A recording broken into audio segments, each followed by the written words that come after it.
All right. So, got the brake controller finished, as you can see. Right now I'm running a 12 volt supply into your input, which would normally be your car battery or your cigarette lighter. And we have these connected to those with a left and a right, and then a common coming back through the amp meter. And let's take a look. So crank it on in 0 position, got 11.3 volts. If we click to left hand brake, that goes out. Still have power. There's just, the voltage is dropped due to the resistance and the amp draw. So you have to come up. And now you can start seeing the amp draw. The voltage is coming up. And that'll be the left hand brake on. The right hand brake will be the same thing, just changing brakes. Now we have both on, a little bit more of a voltage drop, and your amps have come up. And that'll work fine for if it's plugged into a cigarette lighter or a car. And then these two can be plugged into whatever you want. You could use those as your brakes as well, or you could use them for like an electric vest or whatever you want to run, and that'll be in that position. Right, so 5 amps, one side's 2.8, whatever.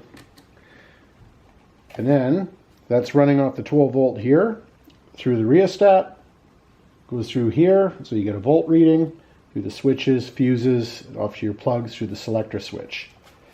And if you want, now we've got 2 diodes here, so there's no backtracking of current. And because this is 18 volt, I think it's 18 volt, you would want to backtrack to your 12 volt and overpower. So there's 2 diodes in here, get rid of that.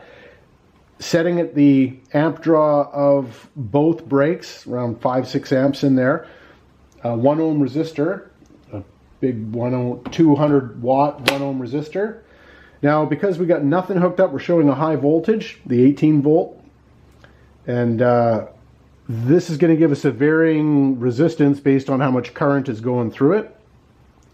And so if we go to 1 brake, running a 4 amps DC, 14 volts. And then this will start phasing out as we get down. It seems to go to around 4 volts, you lose it. And then it goes down to nothing. It'll be the same with that. So we're getting some braking. And then the resistance is being set up that full amp draw around 6 amps will give you pretty close to your 12 volts. And that's running the 1 ohm resistor into a 20 ohm rheostat. It gives me good voltage for when both brakes are on. And 1 kilo ohm resistor into the LED, which gives me LED when it's on 12 volt, or when it's on 18 volt, I'll be able to tell that the power's on. It's very analog feeling. If you had a regulated voltage supply, so the 18 went through a buck converter and gave you 12 volts, it would be more accurate and be more the same, as opposed to when I unplug this, you're going to notice, now I've got to go up higher because it's coming off the 12 volt. So it's more analog feeling, but basically you're going to get lots of braking. Probably more braking than I will ever need. And it's simple. With all resistors, it's there's not much that's going to fail on it. Anyhow, there we go, homemade all resistor brake controller. Hopefully that keeps the logs behind you.